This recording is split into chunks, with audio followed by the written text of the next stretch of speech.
শান্ত থাকি, এত কথা কিসে? অনেক কথা হচ্ছে, একটু শান্ত থাকি মন্দিরে। দয়া করে সবাই একটু শান্ত থাকি, আর অল্প সময়।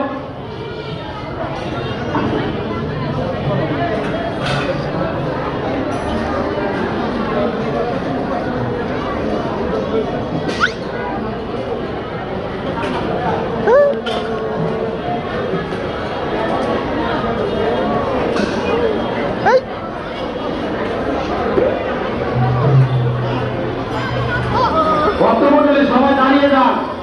যারা উপবাস করেছেন আরতি হবে, আরতি দাঁড়িয়ে হবে। রাতের উপবাস যারা করেছেন, কৃতজ্ঞতা চালিয়েছেন, জায়গায় দাঁড়িয়ে যান। যে যেখানে আছেন ওখানে দাঁড়াবেন, আগে পিছিয়ে হওয়ার দরকার নাই। যে যেখানে আছেন ওখানে দাঁড়িয়ে একসাথে আমরা আরতি কীর্তন করব।